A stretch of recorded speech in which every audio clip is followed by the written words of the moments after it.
Fala aí, seja muito bem-vindo. Mais um Tanino Cast no ar. Estamos gravando aqui na Crosshost, na Vila Mariana, em São Paulo. Se você quer gravar o seu podcast, tem um link aqui na descrição. Tenho certeza que você vai gostar muito da estrutura por aqui. Eu me chamo Edio e este não é um podcast de vinho, é um podcast com vinho.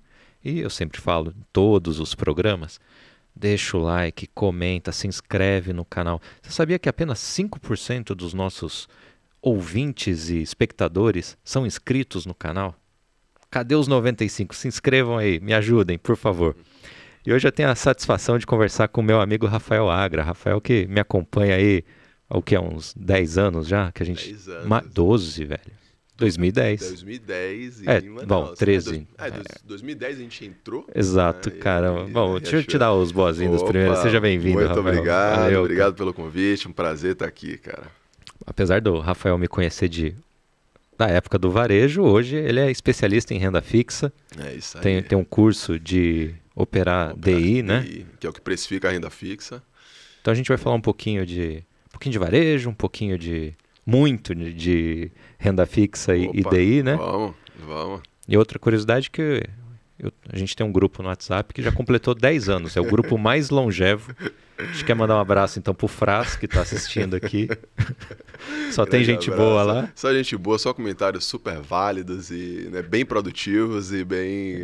Inclusive eles mandaram um monte de pergunta aqui que eu não vou fazer nenhuma, porque não dá para fazer. Esses comentários super construtivos, né? Os vídeos então são ótimos, né? Ô, Rafael, pra gente contextualizar, conta um pouquinho do início da sua carreira e, né, hoje você está no mercado financeiro vindo do varejo, mas se a gente cavocar um pouquinho mais, percebe que a origem já foi o mercado financeiro, né? Exatamente. Cara, vamos lá. Bom, eu sou baiano, como você sabe, né? Eu estudava administração de empresas, né? Lá em 2001 eu entrei, eu formaria em 2006. E aí eu tinha um gap na minha vida, assim, que eu queria morar nos Estados Unidos, eu queria aprender inglês. Inclusive, eu concorri a uma vaga de estagiário no Citibank, ainda como estudante de administração. Não entrei por conta de inglês, que eu não tinha inglês fluente. E assim, na verdade, minha irmã tinha feito high school, aqueles intercâmbios lá e tal, nos Estados Unidos. Eu não fiz por umas coisas pessoais e ficou sempre esse gap assim. E eu queria ir, né, para os Estados Unidos e tal, para ter uma experiência lá e tal. E aí eu tranquei minha faculdade em 2005 e falei, não, vou aprender inglês nos Estados Unidos, já tinha feito esses cursos no Brasil, mas falei, não, eu quero aprender lá mesmo e tal. E aí eu fui e fiz como se fosse um intercâmbio também, para trabalhar num parque de diversão, o Six Flags, que você conhece também, né, já morou lá. E para trabalhar de caixa, para trabalhar de tudo. Eu comecei a trabalhar de stalker, de estoquista, não era nem caixa. Mas o meu foi o contrário, eu fui promovido, eu era do caixa e ser o stalker era melhor. Sério? Mas o meu foi na Disney. O seu foi mais chique, né? O meu foi mais raiz mesmo, Six Flags. Cara, mas assim, o meu não, eu fui de stalker e aí depois, a gente até brincava lá, que eu comecei trabalhando como caixa, depois eu fui promovido para System Manager, daquelas lanchonetezinhas lá. Só que assim, nenhuma lanchonete tinha manager. Era assistente de quem, né? Você era assistente gerente de quem? Só tinha assistente. E aí era assim, na época eu ganhava $7 a hora como stalker e eu passei a ganhar R$7,50. Mas enfim, foi uma promoção e aí eu fui para lá para trabalhar com isso, para trabalhar no Six Flags, mas minha intenção era aprender inglês. E aí chegando lá, muito brasileiro foi comigo e tal, alguns amigos, e enfim, aí eu falei, cara, era 5 meses o programa, legal e tal, mas você não aprendia de fato inglês. E aí eu falei, eu quero aprender inglês, quero ficar mais tempo nos Estados Unidos e tal, e eu comecei a procurar curso de inglês para ficar nos Estados Unidos. Isso com minha faculdade trancada no Brasil de administração. Falei, quero passar mais um tempo aqui, aprender curso de inglês e tal. Aí eu tava em New Jersey lá, que era do lado de Nova York. E aí eu comecei a visitar alguns lugares em Nova York que tinha curso de inglês, que basicamente eram uns cursos meio de fachada assim, para brasileiro ou para estrangeiro, que você pagava, mas a intenção era você trabalhar lá, a galera fazia isso, né? E aí eu fui lá em Nova York, fui em Boston, que eu tinha uns amigos lá em Boston, enfim, dei uns rolês lá procurando o curso. E aí eu tinha uma prima na Virgínia, que morava na Virgínia, e eu fui visitar ela sem pretensão de procurar, porque era bem diferente o lugar e tal. E aí, chegando lá, passei um final de semana lá, fui visitar ela. Ela falou: Rafa, vem pra cá, eu te ajudo e tal. Tem um primo meu também, do outro lado da família dela, que veio pra cá e se inscreveu na faculdade e tal. Aí eu comecei a ver essa possibilidade. Me inscrevi para umas faculdades, fui aceito numa faculdade lá, conseguindo transferir parte do meu curso para lá. Então, no Brasil, eu precisava estudar mais um ano, lá eu estudava 2 anos e formaria. Falei, então eu vou vir para cá e na cara e na coragem. E aí foi daí que eu fui estudar nos Estados Unidos, aí eu fiquei lá para estudar, em paralelo, trabalhando também de tudo que você imaginar, de caixa da Sears, aí depois trabalhei de food runner, que era o cara que ajudava o garçom, o ajudante do garçom. E aí fui trabalhando, pagando a faculdade e tal, eu formei lá. E aí eu consegui entrar no Citibank nos Estados Unidos, isso foi formei em 2007, 2008 entrei no Citibank nos Estados Unidos, e aí eu contei essa história inclusive lá, no Citibank, lá em Washington, tava fazendo o onboard lá com a galera, contei essa história, falei, eu fiz um processo no Brasil, processo seletivo, não consegui entrar, e eu entrei agora no Citibank aqui nos Estados Unidos, e para mim é uma honra e tal, e eu tinha essa vontade no mercado financeiro, só que era 2008. 2008, para quem está envolvido com o mercado financeiro, quem lembra, foi a crise do subprime, que inclusive o primeiro call que eu fiz lá, que eu conto até hoje, o primeiro call que eu fiz no Citibank, o Citibank tinha um histórico de ser um banco mãezona assim e tal, gente de muito tempo de carreira. E o primeiro call que eu fiz estava sendo um layoff enorme, uma galera sendo demitida e a galera chorando no call. Isso era janeiro, não era nem tinha estourado mesmo a crise, mas eles já estavam demitindo a galera, era a maior empresa financeira do mundo e tal. Mas estavam demitindo uma galera, pessoas de anos de casa num call lá, nem sei fazendo o quê, mas enfim, se despedindo da galera. E aí pronto, foi como eu entrei. Aí fiquei lá de janeiro a julho, era meio que uma espécie de trainee também. E eu podia ficar um ano lá, só que eu também pessoalmente já queria voltar para o Brasil, já tinha 3 anos nos Estados Unidos, já queria voltar. E aí eu voltei e comecei a fazer todos os programas de trainee, entre eles o da C&A, que foi aí que eu fui pro varejo e tal, enfim. E foi daí que eu fui pro varejo, e é por isso que eu entrei no varejo depois. E aí você começa na C&A e depois vai para Riachuelo, onde você tem o prazer de me conhecer. Ou sacanagem. Bom, aí a gente... Assim, no varejo você migrou, né? Dentro da Riachuelo, tanto de operações para o comercial, produto, depois Carrefour também, né? E depois no Carrefour... aí eu entrei Aí comecei a fazer todos os programas e, cara, parece que as coisas que quando... Vamos lá, voltando um pouquinho, quando as coisas têm que ser, parece que são, assim, cara. Eu voltei fazendo todas as etapas de programa de trainee, você foi trainee também, você lembra? Tudo online, e aí depois você começava as etapas presenciais. A da C&A era o único que era no meio do caminho lá. Eu voltei em julho, a primeira etapa presencial eu voltei em dezembro, a primeira etapa presencial... Dezembro, desculpa, domingo, voltei um domingo, a primeira etapa presencial era na próxima quinta-feira, assim, um negócio bizarro. Fiz todas as etapas que não eram presenciais, aquele negócio lá do site e tal. Voltei domingo, já tinha uma entrevista na quinta-feira, que era aquelas entrevistas em grupo, sim. Aquele negócio, aqueles dinâmica e tal. Mas aí parecia que tinha que ser. E eu tinha um amigo que era Citibank, ó que coisa, era Citibank também, em Salvador, e ele fez esse programa de trainee na C&A. E na época eu até zoava ele, falei, cara, você no Citibank vai passear a fazer o quê e tal, obviamente que eu tava brincando, mas ele falou, cara, um programa super legal, um programa bem estruturado, de trainee e tal, pra você depois assumir a área de empresa e tal, me vendeu esse negócio e eu tava fazendo todos os programas de trainee, fiz os de varejo também, o da CEA foi o primeiro, cheguei no domingo, quinta-feira comecei a fazer, aí foi o primeiro que acabou, sabia que era um programa legal, entrei. E aí foi que aí eu entrei na C&A e passei um tempo em Salvador, depois um tempo em São Paulo aqui, em Alphaville também, coincidentemente, que hoje em dia eu moro, que coisa, né? Passei 5 meses morando lá pela C&A, em Alphaville aqui em São Paulo, voltei para Salvador, aí depois a C&A já estava começando a passar por um momento não tão bom, desde aquela época de 2008, 2009, ali foi quando começou de fato as coisas a degringolarem lá. Não fui eu. Aqui. Você saiu antes, né? Quem escuta a história fala, porra, o cara acabou com a empresa e tal. Mas, assim, verdade seja dita, a C&A era a queridinha do mercado, era a maior de todas. Hoje em dia, a Renner e Riachuelo dão um pau na C&A, é um negócio bizarro, assim, né? Enfim.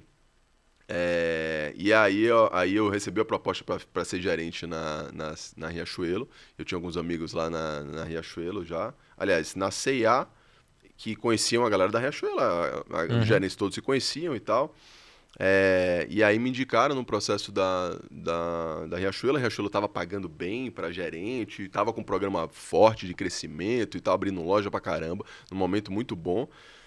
Aí pronto, cara, eu entrei em 2010, aí foi que a gente se conheceu, e aí eu passei tipo um ano como trainee, que aí que eu passei um mês, acho que eu passei mais de um mês em Acho que foi Manaus mais, um lá. pouquinho mais. Na Mais de um mesma época mês, que eu tava lá. Na época que você tava lá, eu entrei na mesma turma que você, É que né? você entrou em abril e eu em janeiro, porque você veio do Ah, mercado. sim, é verdade, é A verdade. minha turma era dos recém-formados, vamos dizer assim. Eu Então, entrei com o João Marcelo, eu entrei com o João Marcelo, te aguardamos aqui, João. com o João Marcelo, enfim, uma galera que passou um bom tempo lá na Riachuelo também. E aí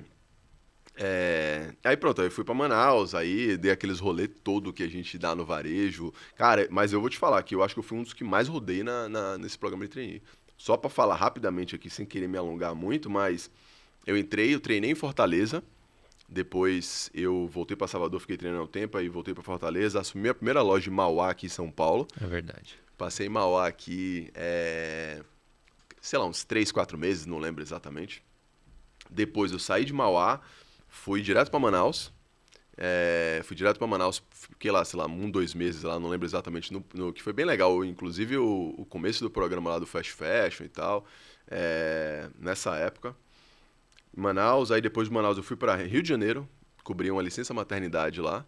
Depois do Rio de Janeiro, aí de fato eu fui para Belém, onde eu fiquei 2 anos. Aí depois eu fui para Recife, passei mais um ano em Recife. Depois eu vim para São Paulo em 2014 para produto, que já era uma área completamente diferente, assim, enfim. Foi basicamente isso. Só que nesse meio tempo você já operava na bolsa, Nesse meio tempo que é aí, o gatilho para nossa conversa de fato aqui. exatamente, exatamente. Cara, eu 2000 e meu primeiro contato com a bolsa, na verdade, acho que eu tinha uns 16 anos. Tinha um simulador na Folha que você conseguia lá, Uhum. como era um simulador, você conseguia lá. E um amigo meu, cara, que hoje em dia é executivo de empresa e tal, desde cedo já operava. E ele, pô, bolsa e tal, não sei o que, ele me apresentou a isso. Só que na época ele já falava de gráfico, inclusive. Uhum. E ele, cara, ele operava, acreditava naquele negócio lá. E aí eu comecei a ver, falei, porra, eu hoje em dia, inclusive acredito em bastante coisa de gráfico, acompanho gráfico, mas não sou um grafista. Mas assim, tem coisa do gráfico que eu acompanho muito. Mas na época, e aí ele me falava os negócios, falava assim, porra, cara, sério mesmo que você acredita nessas merdas? Você é um cara tão inteligente, cara, isso com 16 anos, assim, cara. Uhum. Mas aí passou, não tinha dinheiro, né? Pirralha, de ser quebrado. Também não investi nada. Eu comecei a ter algum dinheiro em 2011 ali, que eu já voltei dos Estados Unidos, já estava mais estabelecido ali no varejo, já tinha um dinheiro mais. Aí eu comecei a investir mais pesado. Aliás, mais pesado não, eu comecei a investir realmente, me inteirar bem das coisas. Eu acompanhava de leve, assim, pelo mercado financeiro, porque eu gostava. Mas não, ali eu já tinha um dinheirinho, eu já comecei a operar mais. E aí fiquei operando basicamente fundamento, ações, Uhum. comprando ações só fundamentalista e tal. Simplesmente olhando o múltiplo, olhando empresa que está crescendo lucro, o basicão ali. E boas empresas, enfim, coisa que eu acredito até hoje. Mas eu não olhava nada de gráfico, não acreditava em fluxo. Até que tiveram duas situações que... Uma com, se eu não me engano, foi Lojas Renner e outra foi com Itaú. Duas empresas que eu acompanhava, que eu gostava, e que as duas eu passei, sei lá, 2 anos com a empresa de lado. E aí eu vendi, estourou Clássico, clássico. 50%. Estourou 50%. Falei, porra, não é possível, cara. Então, eu tava certo na tese, mas eu saí de que encheu o saco. Isso, sei lá, pra 2013, 15, alguma coisa assim. E eu falei, porra, eu vou ter que começar a estudar alguma coisa de fluxo, porque não é possível, tem que dar para antecipar esses movimentos e tal. Uhum. E aí que eu comecei a ver mais fluxo e aí me apaixonar mais, assim, por operar mais, não só no longo prazo, de segurar a ação, de buy and hold, mas de mais operar, mais de girar ali. Eu comecei a estudar nessa época, comecei a estudar, o primeiro livro que eu li de fato foi um livro de Nicolas Darvas, é um cara que é um dançarino na década de 60, que ele criou um método de operar que até tem nas plataformas de trading hoje, e ele conseguiu, sei lá, pegar 30 mil dólares, na época transformar em 2 milhões de dólares. Isso em coisa de 2, 3 anos, assim. E ele foi não dos precursores, porque tem outro cara antes, o maior trader de todos os tempos que falam, era um cara que já falava, que operava... tá me fugindo o nome agora, mas basicamente você operar o fluxo de ações com bastante volume, não é, esqueci o nome agora, mas não é trend following. Tem um nome que hoje os traders chamam. Basicamente você pegar as ações ali que tem fortíssima ascensão e você pegar por volume, por gráfico, e quando estão quebrando alguma resistência muito forte ali, e aí falando de gráfico, né, de resistência e tal, quando estão rompendo alguma resistência, e essas empresas tendem a voar e tal, enfim. Aí o cara ele fazia uns boxes, hoje é chamado de Darvas Box. Ele fazia uns quadrados, e ele basicamente desenhava ali, as empresas ficavam consolidadas ali no gráfico nesses boxes, e aí quando rompia esse box, ele comprava. E aí ele botava o stop abaixo desse box. E ele basicamente o cara fazia isso, transformou, sei lá, 30 mil dólares em 2 milhões de dólares, e na década de 60, isso sem gráfico na tela, né? Isso fazendo da mão lá. E eu me apaixonei por esse mundo. Falei, pô, existe um fundamento de fato e tal, por detrás disso. Se você pegar boas empresas, unir isso aí. Aí eu comecei a operar bastante, assim. Operar bastante, desde essa época, operando. Aí eu operava gráfico, olhava gráfico, seguindo essas tendências aí. Olhava fundamento também e tal. E aí eu comecei a acompanhar os juros, que foi depois que eu entrei de fato nos juros, e lá para 2016, 2017, por conta do varejo, porque se você olhar os juros, principalmente o mais longo lá, tem uma relação muito forte com o varejo. Então, basicamente, o juros sobe, varejo para baixo, e a gente, como era do varejo, eu entendia, eu comprava lojas Renner há um bom tempo, que eu gostava, apesar de ser da Riachuelo, e já ter operado bastante a Guararapes também, mas a loja Renner era a queridinha da bolsa, sempre foi, e ela sempre, historicamente, tem múltiplos acima, é muito mais consistente na entrega de resultado e tal. Eu operava ela bastante. Então, por essa correlação, eu comecei a estudar os juros. E desde a faculdade eu gostava dessa coisa de entender Selic ali, porque os caras vão subir juros, porque eles vão subir juros, vão cortar juros, qual é a correlação com a economia real e tal. E foi daí que eu comecei a acompanhar os juros. Já estava operando de tudo nessa época aí, 2015, 2016. E aí foi que eu comecei a ver e falei, pô, dá para operar esse negócio aqui. Operar os juros longos, operar os juros mais curtos, fazer trade de algumas coisas e tal. Eu comecei a estudar. Comecei a me arriscar nos trades ali. Cara, chegou em 2017, 2018, ele já estava operando muito, assim. Inclusive fazendo um dinheiro razoável em alguns meses, assim. Enfim. E assim, varejo eu aprendi a gostava do negócio e tal, mas não era a minha paixão, assim. E eu me questionava às vezes, assim, às vezes eu tava em reunião, ia entrar em reunião, que ia estar um cara importante lá da empresa, e eu dava uns perdidos pra ir no banheiro pra olhar a cotação. Falar, tem uma coisa errada ali, né? Tipo, porra, vou entrar numa reunião importante, o VP da empresa tá aqui, eu tô indo no banheiro pra ver cotação do minério de ferro, tem uma coisa esquisita, né? Eu trabalhava na base do Alt-Tab. Desculpa, Nilson. Perdão. Mas eu tava operando. Quem nunca, né? Dá uns alt-tab ali na tela, dá uns alt-tab ali. E seu dinheiro tá ali, né, Brasil? Seu dinheiro tá ali, você tinha que ficar... Enfim, e aí, em 2018, eu tava no Carrefour. Eu era gerente de categoria da linha infantil do Carrefour. E aí... mas aí também a ida pro Carrefour, eu passei 8 anos na Riachuelo, a ida pro Carrefour não foi uma ida, assim, não me dei bem na empresa, não me identifiquei com a empresa, eu tinha tava com aquela máxima de, quero ser promovido, quero ser promovido, quero ser promovido. Eu fui para lá, teoricamente promovido, para um cargo melhor, eu era gerente de produto, estava indo para gerente de categoria, eu já liderava uma equipe de gerente de produtos ali. Mas chegou lá, 3 meses puta, o que é que eu tô fazendo aqui? Sabe aquela sensação? Deveria estar no financeiro. Exatamente, deveria estar no financeiro. E aí, cara, aí também conciliou com minha vida pessoal, morava em Alphaville, o escritório do Carrefour era no Real Park ali, Morumbi. E aí, eu saía de casa às 7 horas da manhã, chegava às 9 da noite, meu filho tinha acabado de nascer, o Matheus. E aí eu falei, não, tá difícil e tal, não sei o quê. E aí eu comecei a fazer um coaching voltado para migração de carreira. Apesar de que eu já sabia, ele já operava de tudo, já era tarado pelo mercado financeiro, mas eu queria fazer um coach ali, fiz um coach de mercado financeiro, deu mercado financeiro e tal. Aí, no final do ano, eu saí do Carrefour. E aí, saí do Carrefour e falei, agora eu vou empreender. E aí, basicamente, eu tava com um dinheirinho. E aí, basicamente, tinham duas pessoas ali que me acompanhavam, que tinham um dinheiro melhor, um dinheiro bom, assim. Fiquei operando dinheiro, o meu dinheiro dessas pessoas aí, durante um bom tempo. Basicamente, operando DI e posições em ação, swing trade mais. Não operando, fazer day trade, nada em ação, assim. Então, eu ficava operando DI, que são as operações de... depois eu desenvolvi o curso, que basicamente é operações de arbitragem na curva de juros. O que é isso? Para quem entende de bolsa, é como se fosse um long e short na curva de juros. Você compra um ativo, você vende outro, você fica o seu financeiro travado ali.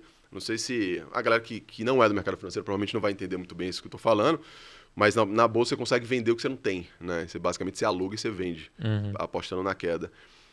E aí você compra outro ativo, você ficava travado lá. Então, como se você tem, sei lá, Petri 3 e Petri 4, você consegue fazer uma operação de arbitragem entre elas, você fala assim, historicamente o gap delas é 1, o gap está 2, eu vou vender uma e comprar outra para quando esse gap fechar, eu pegar esse prêmio aí que o mercado está dando. Né? Então, aí você vende uma e compra outra.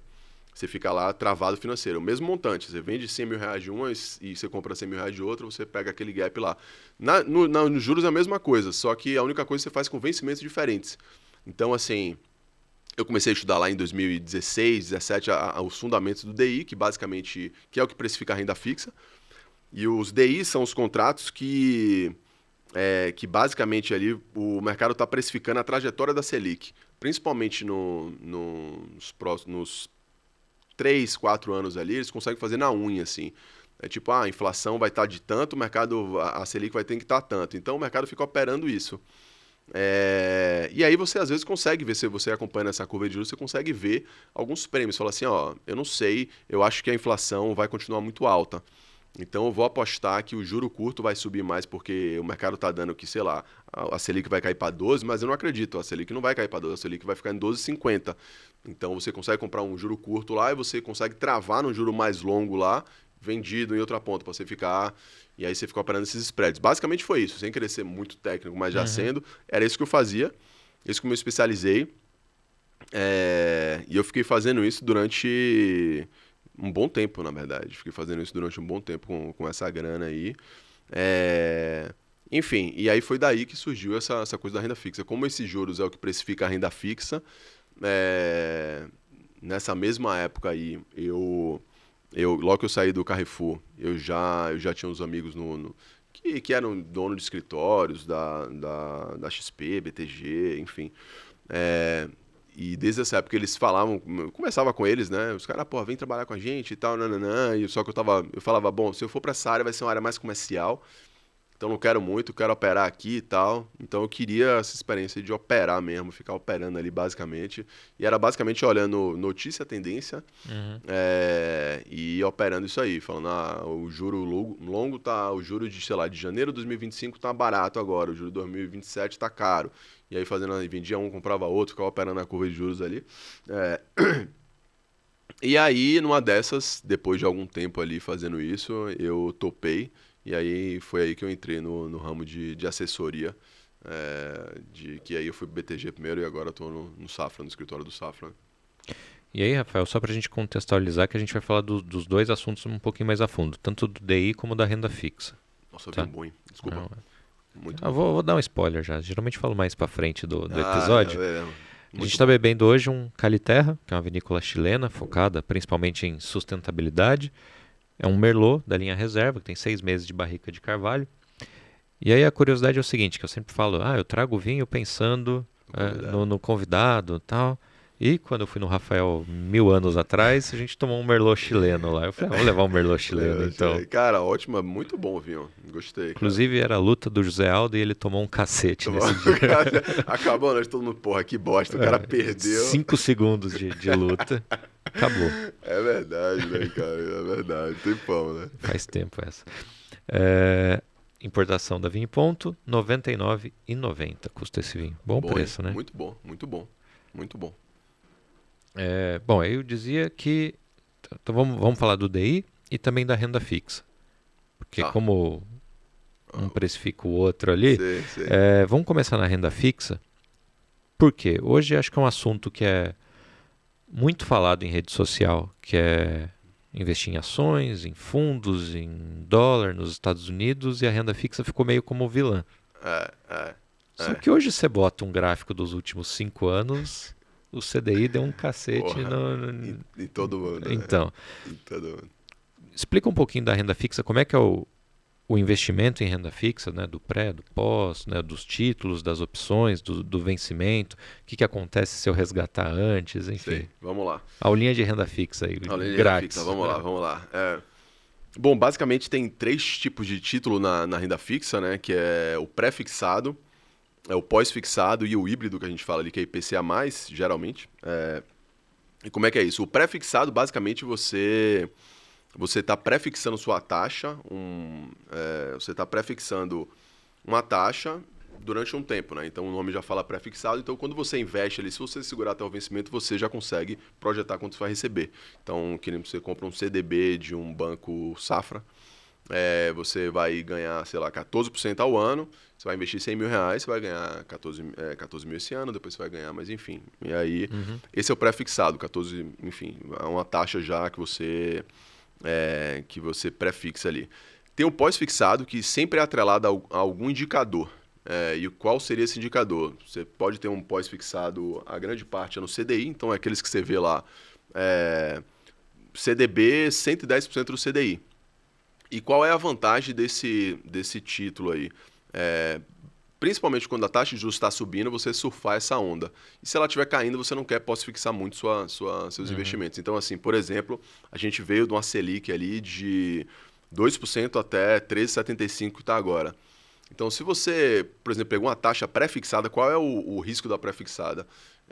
Se você pegou uma taxa pré-fixada, você estava a 2% lá, você fala assim, vou pegar para 3 anos 5%. Porra, hoje está 2%, 5% está ótimo. Só que a taxa subiu muito, né? Então, às vezes, a taxa... Você ganhou menos que a inflação, em muitos casos. Em muitos casos, você ganhou menos que a inflação. E a taxa você ficou com a taxa completamente defasada. Se você investiu, você pegou lá 5%, em 3 anos a taxa foi para 9%, você está com um título lá pagando 5%. Isso sem falar na marcação ao mercado, que eu não vou falar agora para não confundir o seu ouvinte. Então, o pós-fixado tem essa característica de ele é atrelado a algum indicador, geralmente é o CDI, né? Então 110% do CDI. Aí você compra agora o CDI, ele anda junto com a Selic, então a Selic está 13,75, o CDI ele é 0,10 abaixo, então geralmente é 0,10 abaixo, não é exata essa conta, mas geralmente é 0,10 abaixo, então ele é 13,65. Então você compra um título que paga 100% do CDI, ele vai pagar 13,65 ao ano. Isso você consegue no Tesouro Direto, com liquidez diária, a LFT do Tesouro Selic, enfim, emprestando dinheiro para o governo, basicamente, que é o título que tem menos risco aí. Então esse seria o pós-fixado. E tem os outros híbridos que a gente fala, que é para um cara que quer proteger a sua carteira da inflação, principalmente. Esses híbridos, eles têm uma parte pré e a parte pós. A parte pós é a parte do indicador que ele está atrelado ali. Então, IPCA seria a parte do PSFA ganhar o IPCA de fato. Então, você investiu ano passado, você ganhou, se você está com um título desse, você ganhou ano passado 5,79 do IPCA, que foi o IPCA do ano passado, mais uma parte pré. Mais, sei lá, 5%, que a gente chama de juro real, tudo que excede a inflação. Então, são esses 3 títulos, basicamente, que tem. E aí, indo para tipo de título, tem infinidade de títulos, né? Mas tem títulos bancários, que a gente chama, que são CDB, LCI e LCA. Aí tem LFs e tal, mas os mais comuns são CDB, LCI e LCA, que são, inclusive, tem o FGC, o Fundo de Garantia de Crédito, né?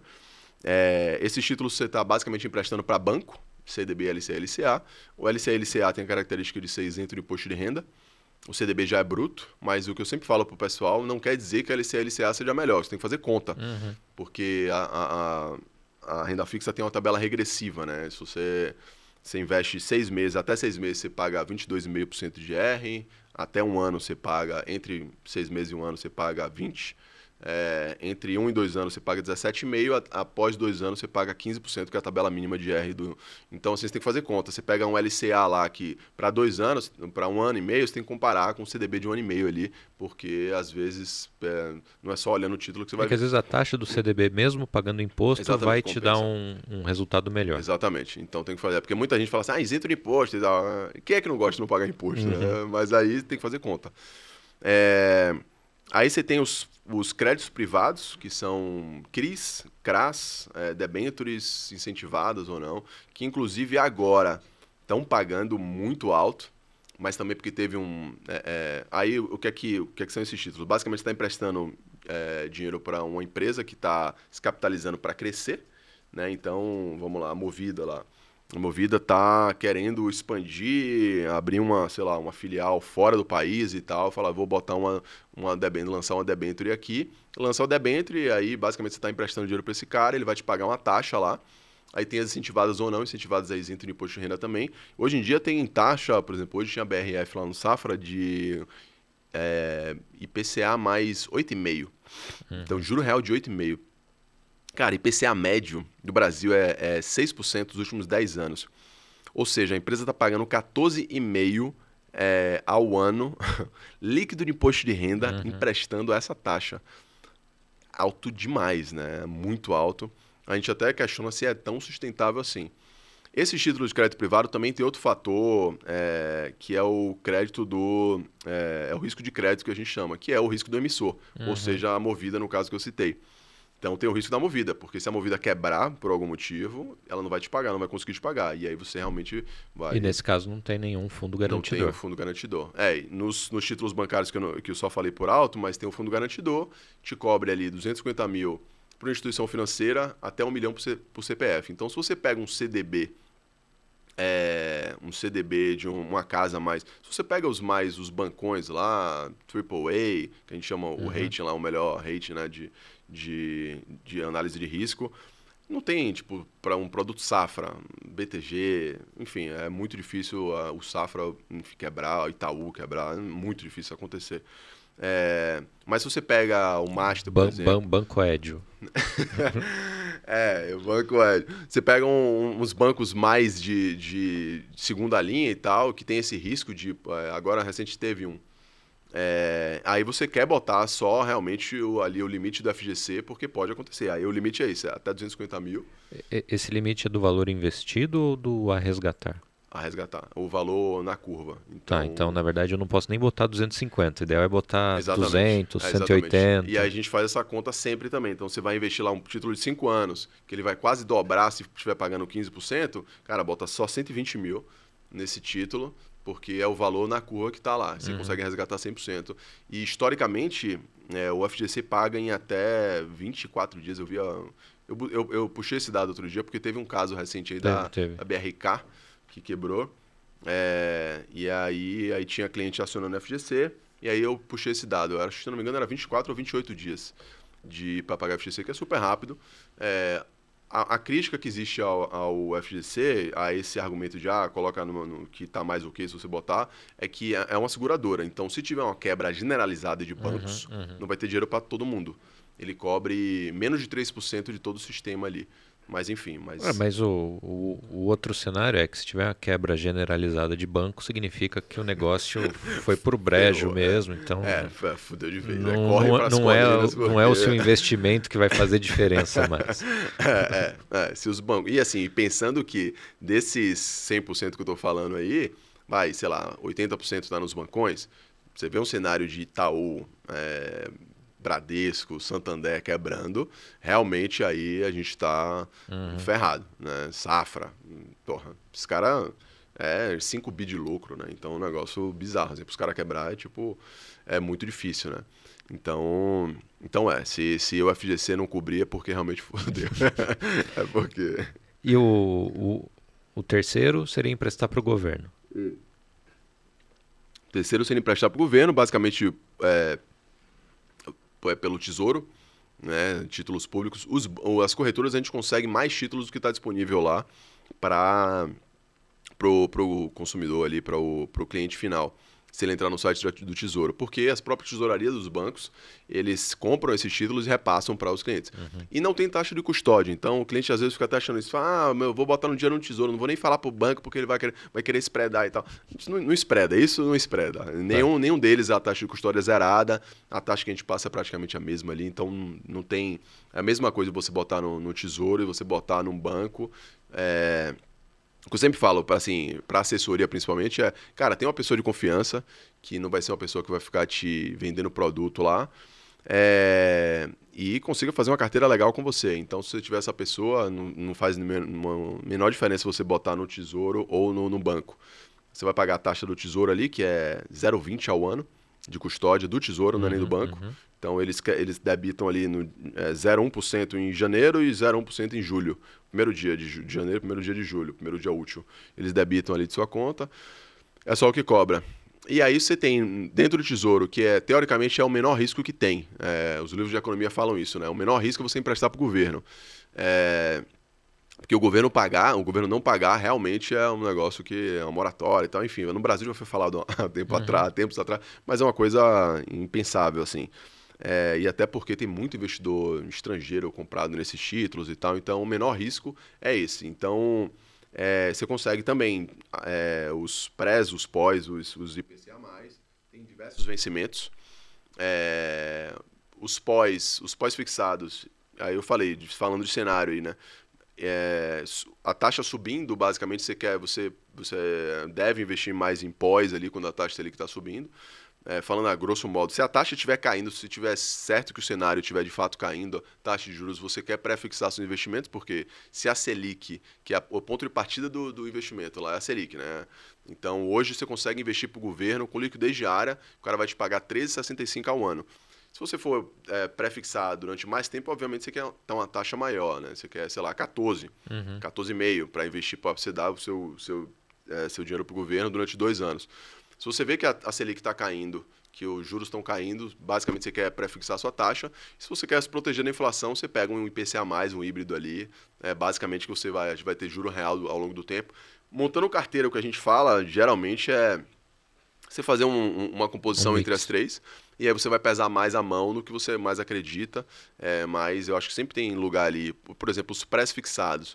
Eu gosto dos pré-fixados ali para 2 anos, assim, tranquilamente, 2 anos, bem tranquilo você consegue, porque qual é o risco desse produto? É de fato a curva de juros subir muito, você está com a taxa defasada, ou então você tem uma marcação ao mercado, dependendo do título que você tem. Que aí você vai ver seu título, inclusive, tendo rentabilidade negativa. Mas se for um bancário, por exemplo, que não tem marcação ao mercado, você só pode ficar com uma taxa defasada. Mas se os juros estão projetando para baixo, como o mercado está projetando agora para 2 anos, você quer prefixar ali a 15%, a Selic vai para 12%, você vai estar com 15% aqui em cima. E aí você pega esse gap aí. E é o que a gente fica fazendo sempre, né? Brincando com a curva de juros ali. Enfim. O 2023 a gente está num ano de mudança de política econômica, mudança de governo, etc. Como é que vocês estão montando a carteira, ou de uma maneira muito geral, claro, depende sempre do perfil do investidor, mas que peso que você está dando para renda fixa e para cada título na média? Olha, a gente tem 3 tipos de carteira, como você falou. A gente tem a carteira dinâmica, que seria o cara um pouco mais agressivo, moderado ali, que é grande parte dos clientes, e o conservadorzão. Eu gosto muito de renda fixa. E uma brincadeira que eu faço, a gente tem a mesa de renda, eu cuido da mesa de renda fixa da CAT Investimentos, que é o escritório do Safra, que eu sou sócio, e tem a mesa de renda variável também. Eu fico brincando, a gente fica obviamente brincando, ele puxando pro meu lado, ele puxando pro lado dele. Mas, cara, o que eu falo que é uma bizarrice do Brasil Warren Buffett, o maior investidor de todos os tempos. Se você for ver a rentabilidade média dele, foi de 20% ao ano. A rentabilidade dele é 20% ao ano média. Ao longo, obviamente, ele tem, sei lá, 180 anos, não sei. Então, ao longo de 60 anos, de 50 anos, tudo bem. Mas 20% a gente consegue ter no Brasil, cara, praticamente emprestando para títulos que não tem tanto risco. Tem uma rentabilidade de 16%, 15%, 14%. Agora a Selic está 14%. Então, por isso que falam, o Brasil é o paraíso dos rentistas e tal. Enfim, porque o cara consegue emprestar dinheiro aqui e ganhar dinheiro muito fácil na renda fixa, né?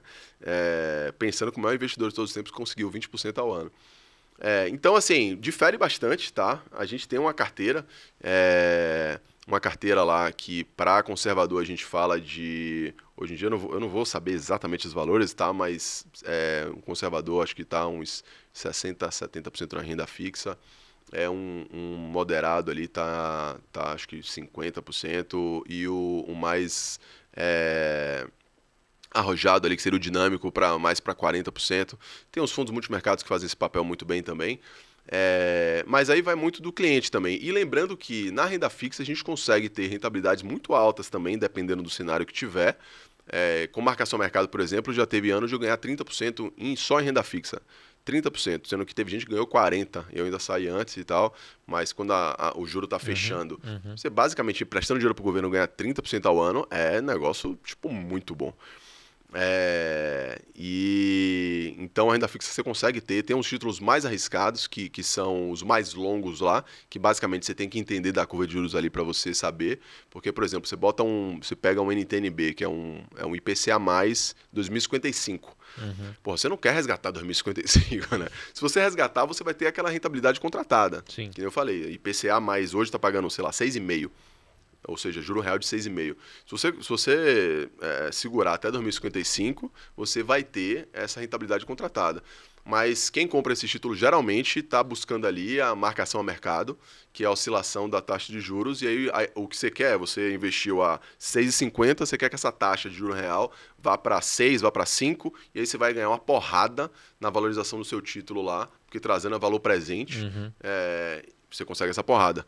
Então é isso que você quer, operar a curva ali nesses títulos. Mas obviamente que eu peso a mão mais, para mim, na física, eu peso mais na renda fixa, porque eu gosto bastante desses títulos.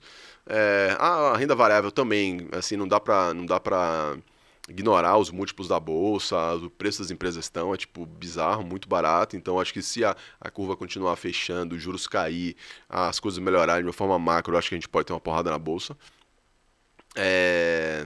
Mas assim, eu obviamente peso a mão mais para renda fixa. Dentro da composição de renda fixa, vamos pegar o conservador. Dentro desses 60%, como é que você divide entre pré, pós e híbrido com o cenário de hoje, 2023? Olha, o que eu gosto a gente também faz essa divisão entre os mesmos clientes. Mesmo na renda fixa, você chega para mim lá e fala assim, cara, eu quero 100% na renda fixa. A gente tem toda a corretora tem a parte de suitability lá que a gente chama, né? Que é o seu perfil de risco. Mas eu vou trocar uma ideia com você, vou explicar todos os riscos ali que estão envolvidos, e aí vai muito de um trabalho a quatro mãos, assim. Por exemplo, se você é um cara que acredita que o governo vai segurar mais as contas e não... Porque qual é o problema de você investir no juro longo? É basicamente o governo estourar as contas do governo, o juro longo pipocar e você tá com os pré-fixados nos títulos longos lá e você vai tomar marcação ao mercado, ou você vai ficar com taxa defasada. Então aí, se você é um cara que acredita mais nisso ou um cara mais conservador, vou puxar, se eu não me engano, hoje a gente está com 60% ali não, desculpa, 50% em pós, 25% em 30% ali em pré e 20% em IPCA+, alguma coisa assim. Só que os prés também, se você é esse cara que acredita que as contas vão pro brejo, você pega uns prés curtos ali para você não ter esse risco. Se você é um cara moderado, a gente já consegue colocar um pouco mais de risco para você, e aí consegue pegar um IPCA+, ali, colocar 15%, 20% da carteira, uns mais longos, um pré-fixado também um pouco mais longo, não só de 2 anos. Você pega 5 anos, enfim, pega também uma parte da marcação à curva e você vai pesar mais a mão nos prés no IPCA+. E aí você tira um pouco tira mais ali do pós-fixado, porque o pós-fixado basicamente você vai ficar surfando a Selic ali, né, se você for pré-fixar no CDI. E se você for um arrojado, aí sim eu vou puxar mais pro pré-fixado ali, pro IPCA+, puxar bastante, a maior composição da sua carteira vai ser basicamente pré, IPCA+, talvez um pouco menos ali. E pós-fixado, a gente vai colocar uma parcela pequena. Falando de percentuais, a gente faz um comitê de alocação lá no escritório e a gente montou basicamente... putz, eu não vou saber exatamente os valores, mas uma carteira que eu tava quando o juros estava subindo, eu tava muito, assim, 40% em pós, o juro estava subindo, e aí eu fazia 30 pré-curto, e o IPCA longo eu sempre gosto, porque, cara, juro real de 6%, mesmo que a gente tenha um IPCA de 6% aí ao ano, está dando ali 12%, e caso o IPCA também dê uma pipocada, você está protegido por esses títulos. Então, eu fazia 40, 30, 30, bastante essa carteira. Mas aí vai muito de pesar a carteira de acordo com o que você acredita, com o que o cliente acredita também, né? Tem que ser um trabalho em 4 mãos ali, você explicar os riscos para o cara, o cenário. E aí, dependendo do que o cara falar, a gente monta a carteira. Então, basicamente é isso. E aí, depois dessa aula de renda fixa, como é que funciona o seu curso de operar DI? Ah, cara. Que aí a gente volta pro DI, para entender o que aconteceu aqui. Cara, o meu curso, eu basicamente me ferrei muito para aprender renda fixa. Não renda fixa, mas para operar DI, não tem conteúdo na internet. Não tem, cara. Não tem, assim, é um negócio que você procura lá, conteúdo técnico mesmo, não tem.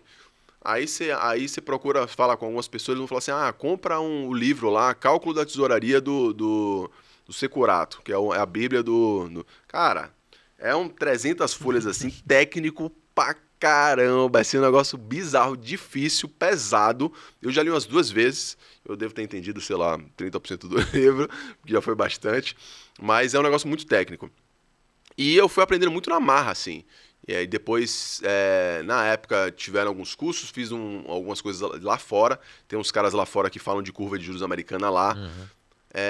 E aí fui meio que procurando tudo que tinha, livro, comprando tudo e tal. Então me ferrei bastante, assim, 2015, 2016 que eu comecei me ferrei muito para aprender isso aí.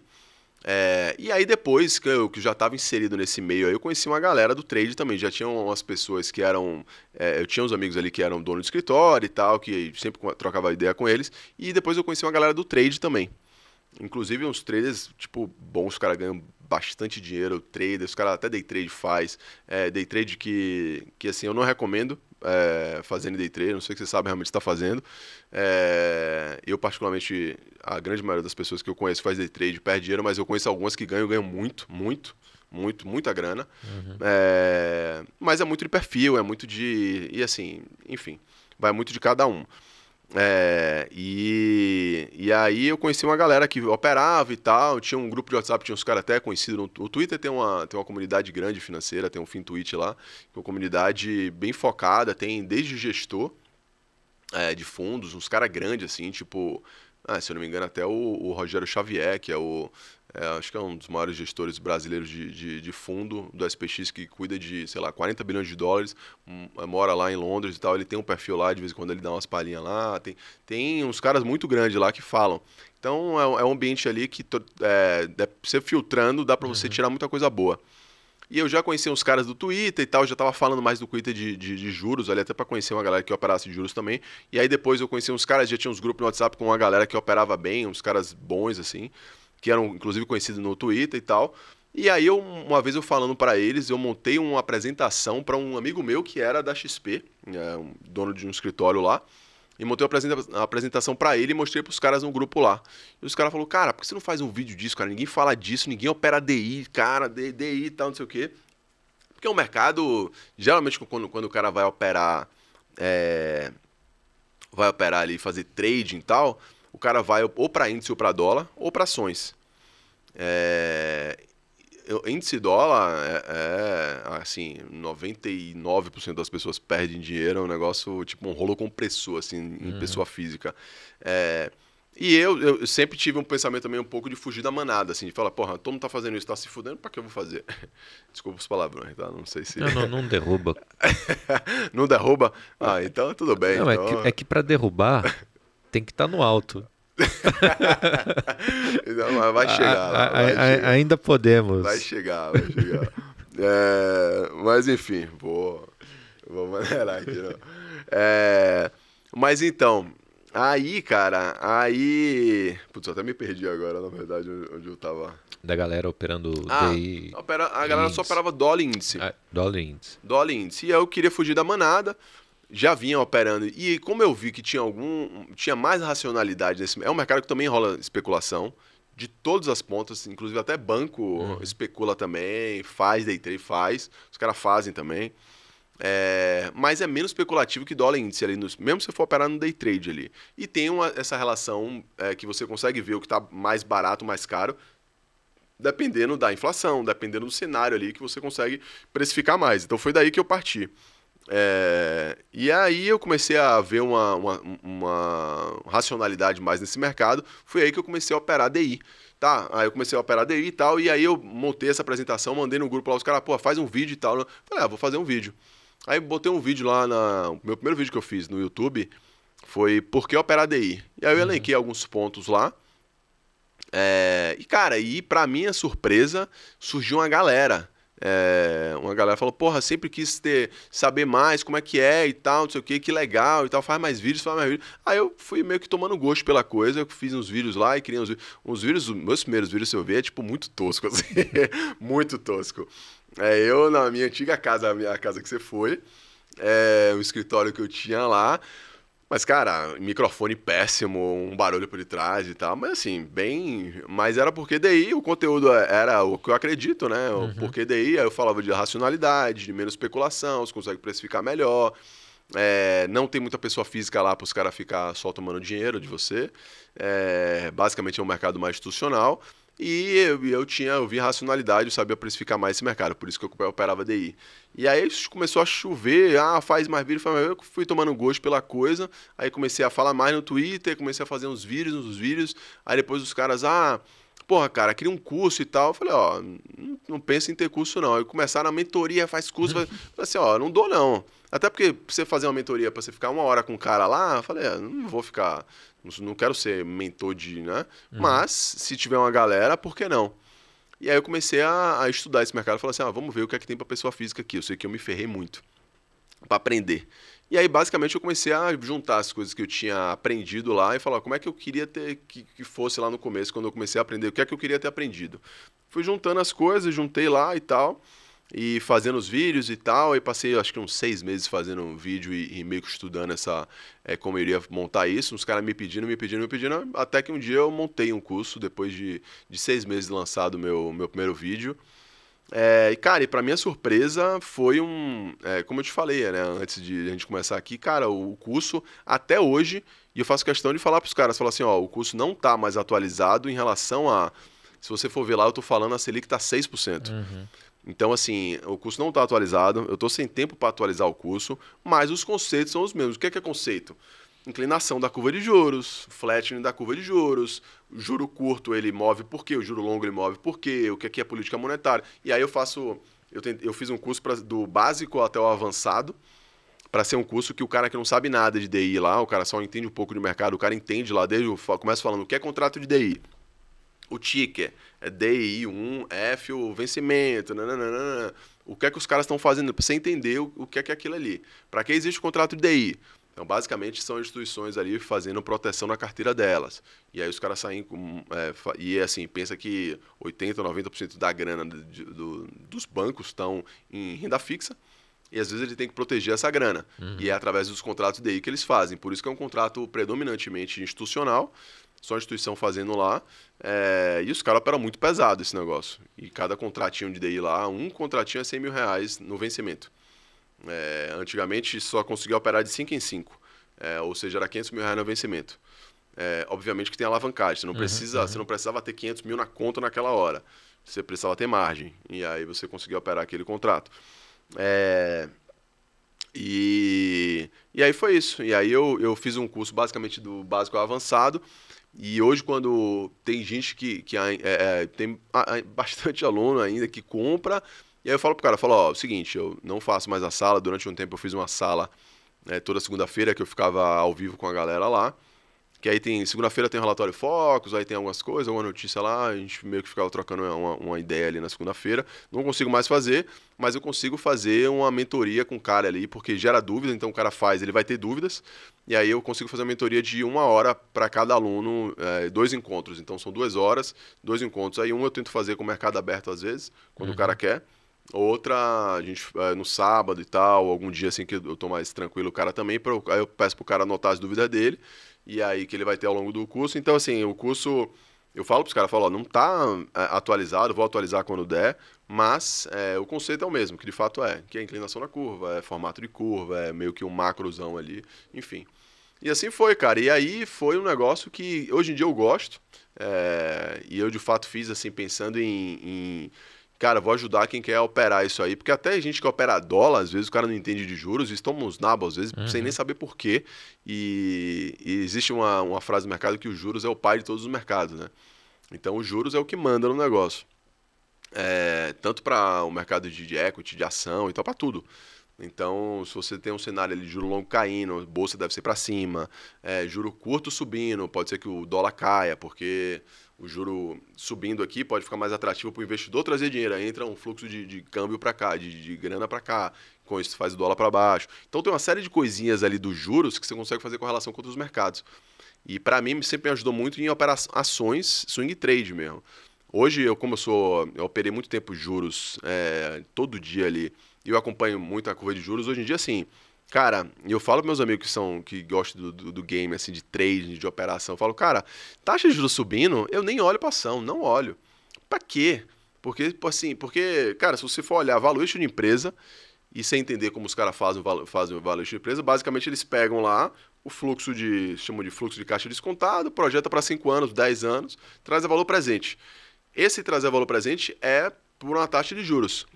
Essa taxa de juros é a taxa de juros que está ali no mercado de DI. Então, se a taxa de juros tiver 10, a empresa que no futuro lá vale 1 bi vai ser descontado vezes 10, se for 15 vai ser descontado vezes 15. Então, quanto maior os juros, menor o valor presente. Só por isso aí não me faz querer comprar bolsa quando o juros está subindo. Quando a gente vê um cenário de juros caindo, aí eu já fico mais animado com a bolsa e tal. Enfim, e aí como eu gosto de investir, porque eu sou um cara que acompanha os juros, né? Mas é o que eu falo, assim, acho que tem muita gente que fez meu curso que opera dólar, tem muita gente que gosta de operar long e short, e o operador de commodities, são esses principais,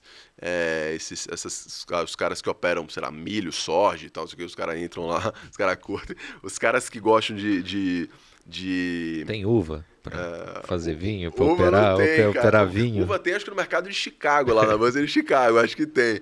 Você podia operar, hein, cara? Você podia operar eu sei que ia ser uva de qualidade, pelo menos, né? Lógico. Cara, e quem quer assinar o curso, como é que faz? Eu vou deixar o link na descrição, mas clicou, assinou, já era. É tudo online, né? Tudo online, é um curso, são 10 módulos, são 11 horas de duração de curso. E aí tem a descrição, ele tá, não é custodiado que chama, né? Mas enfim, ele tá na Eduz, que é como se fosse um Hotmart. Então, basicamente, você faz a inscrição por lá, tudo é por lá.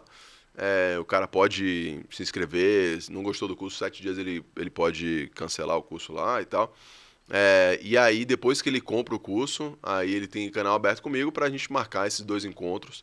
E a ideia é que ele faça o curso enfim. E aí depois a gente troca uma ideia ali de mercado, falar um pouco de cenário, de operar e tal.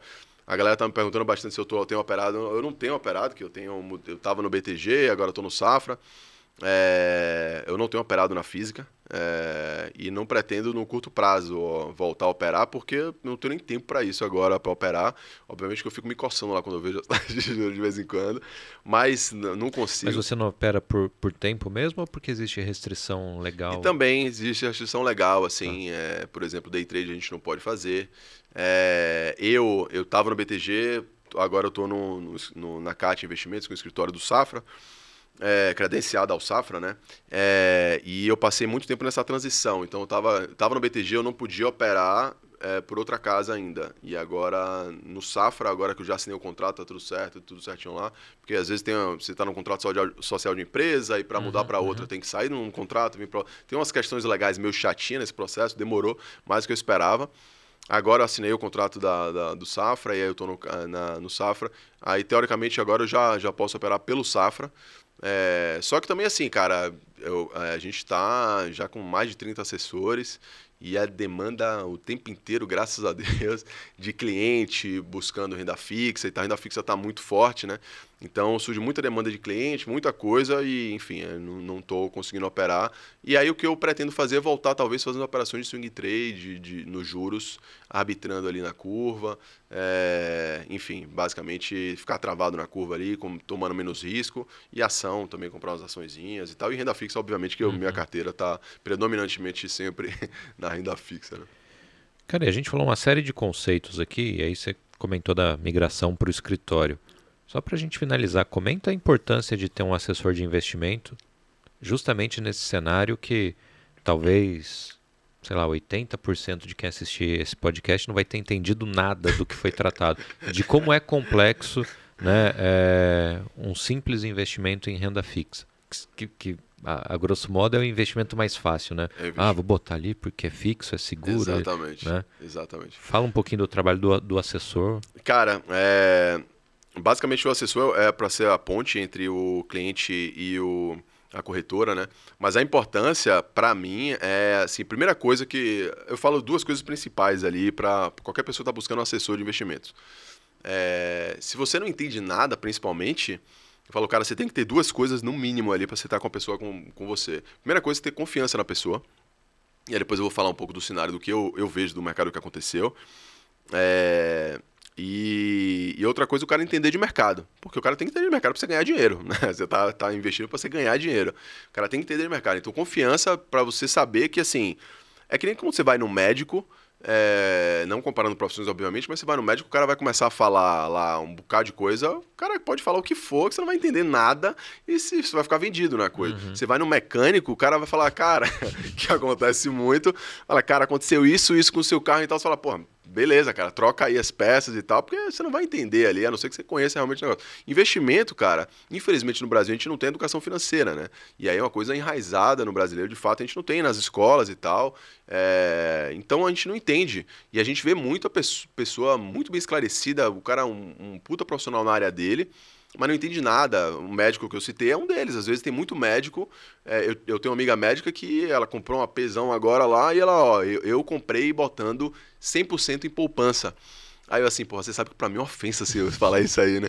Ela, mas eu ganhei o dinheirinho. Então eu falei, tá bom, mas você podia ter botado em outra coisa. Podia ter comprado 2. Exatamente, você podia ter comprado 2, né? Então tem isso, né? O brasileiro historicamente não conhece. Eu acho que agora está começando principalmente quando a taxa de juros caiu, começou a mudar um pouco disso.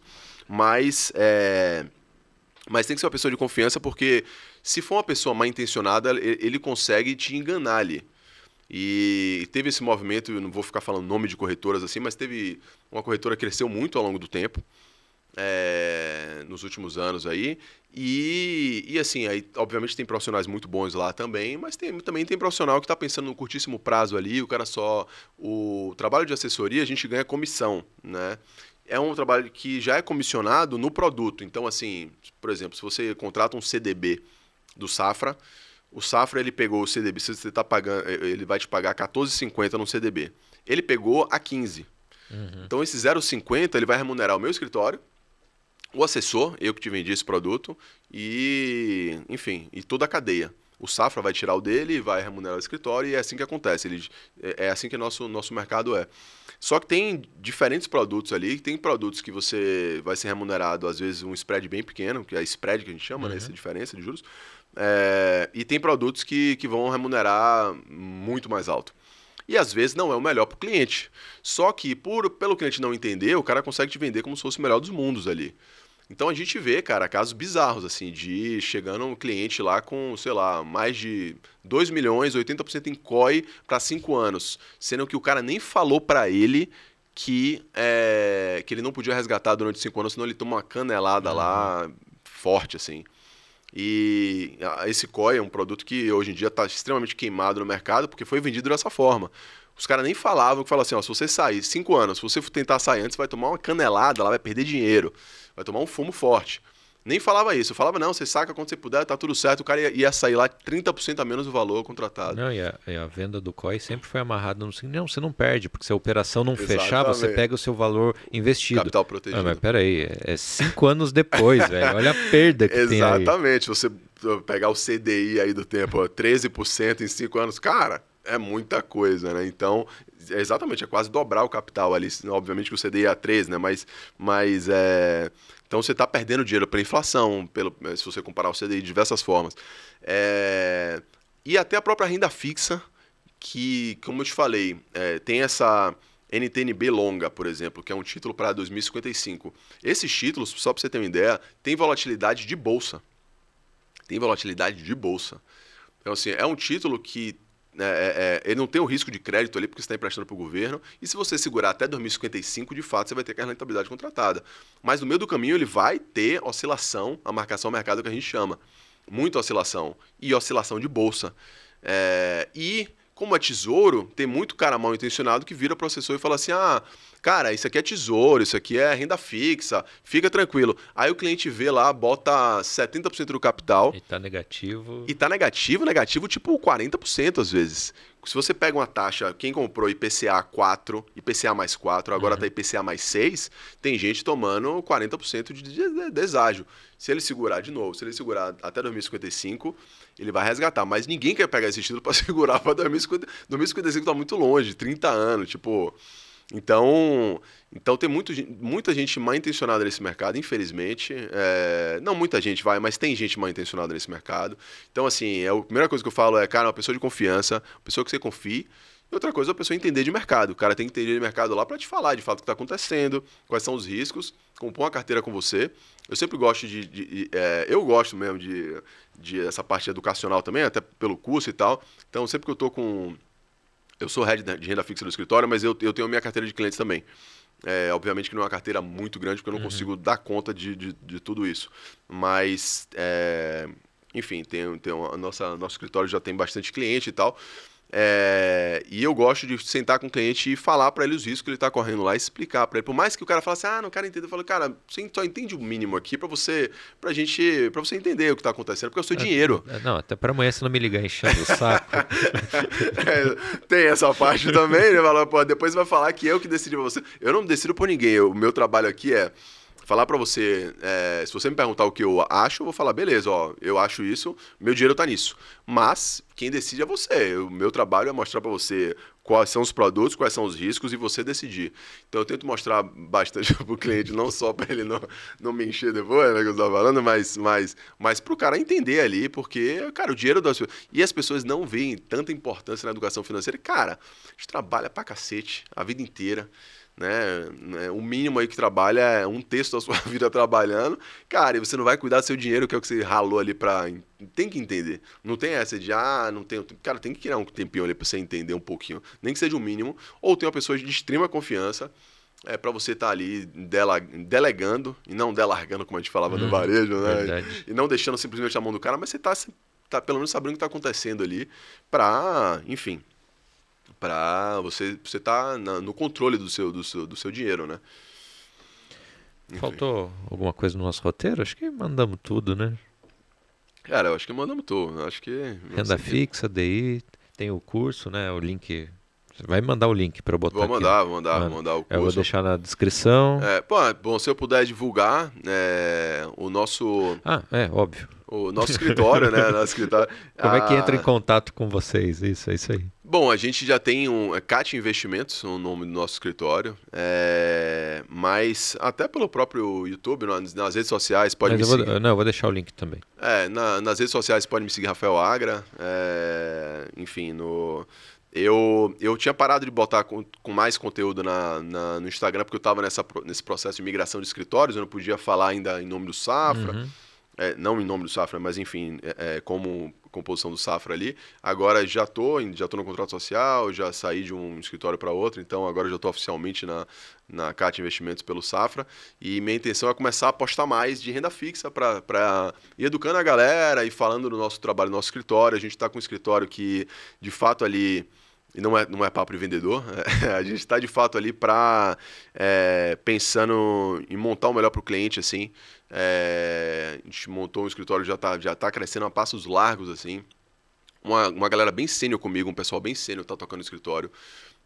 tanto o diretor comercial, o cara que está o idealizador do projeto, que está tocando todo o projeto, assim como as mesas, o cara que cuida da renda variável, a pessoa de crédito, a gente tem um ecossistema ali que consegue, a nossa ideia é dar uma solução financeira total para o cara. Então, você é uma PJ, você tem uma empresa, você quer um crédito, a gente vai ter, você quer um câmbio, a gente vai ter, você quer vender sua empresa, a gente pode auxiliar em fazer, a gente tem uma parte de M&A no nosso escritório.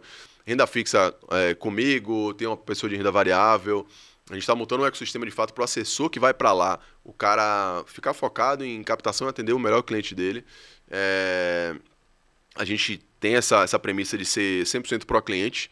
Então, assim como muitos escritórios de outra corretora aí viraram, a gente chama de produteiro, né? Que cresceu falando assim, vamos desbancarizar o setor, a gente quer sair dos bancões, que de fato aconteceu no Brasil, né? Vamos sair dos bancões e trazer para o nosso corretora, você tem autonomia maior e tal. Cara, esses mesmos caras hoje em dia estão vendendo produto adoidado. E tem meta de produto e tal, então a gente não tem meta de produto, a gente não tem... Nossa ideia de fato é trazer a grana do cliente, construir a longo prazo lá, o cara ganhando dinheiro, do jeito ali, melhor forma sustentável. E é isso. Esse é o escritório, a CAT Investimentos, que surgiu aí relativamente há pouco tempo, mas a gente já tem 4 escritórios. Tem assim, a galera por detrás bem estruturada, então a gente tem um escritório na Avenida Angélica, aqui em São Paulo, que é o head municipal ali, que fica inclusive do lado da Paulista, que é bem próximo do Safra, né? O Safra fica na Paulista, a gente tem uma proximidade bem grande com o Safra, a gente tem um escritório vinculado ao Safra, fica na Angélica, do lado da Paulista. Tem um escritório em Alphaville, que é o que eu fico mais. Eu venho para São Paulo também, uma vez por semana pelo menos, mas eu fico mais em Alphaville, minha sede lá, que eu moro lá, né? E a gente tem um escritório em Floripa e em Londrina, mas a gente tá já crescendo a Passos Largos aí, para quem começou há menos de um ano, já tá com uma custódia considerável, 30 assessores, enfim, já estamos crescendo bem e com essa premissa aí de atender o melhor cliente, fazer o melhor para o cliente, não ficar vendendo produto lá que nem muito assessor de investimentos fez, e crescer aí, enfim, e trazer a melhor solução para o cliente, tanto na pessoa física quanto na PJ. A gente está bem estruturado para tudo isso aí. Muito bom, o link vai estar na descrição aí, o Rafael vai me mandar. E agora você tem que cumprir com um ritual aqui do Tanino Cast, que é assinar a rolha do vinho e depositar no vasinho aqui que eu vou pegar. Peraí. Animal.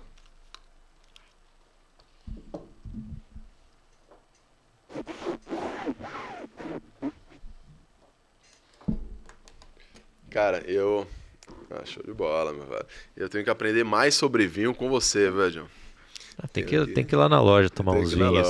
Tem que sair de Alphaville pra casa, às vezes dá uma preguiça, né? É longe, viu, final de semana é mais tranquilo. É verdade.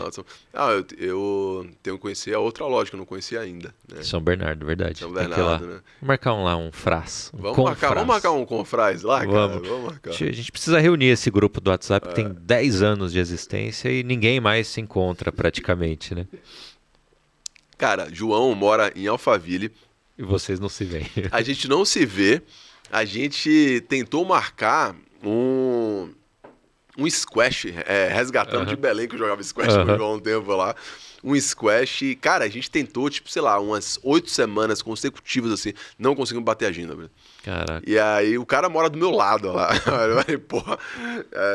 Enfim, então... E esse João que a gente tanto cita aqui, ele é diretor de operações da Movida, ou seja, teve gente que se deu bem na vida, né? Teve gente que se deu bem não precisou fazer podcast e tudo. Fazer curso online, fazer curso. Teve gente que trabalhou e se deu bem. Teve gente estudou, né? É isso. Minha mãe falava, né? Vai estudar, meu filho. Pois, eu devia ter escutado, né? Eu devia ter escutado também. Cara, grande prazer, obrigado demais, cara. Demais, obrigado você meu aqui. Amigo, animal, curti muito. É isso aí, velho. Você tá com a taça vazia aí, mas saúde. Saúde. Vou me despedir aqui do pessoal, até o próximo episódio. Muito bom ter a audiência de vocês mais uma vez. Valeu. Valeu, pessoal, grande abraço.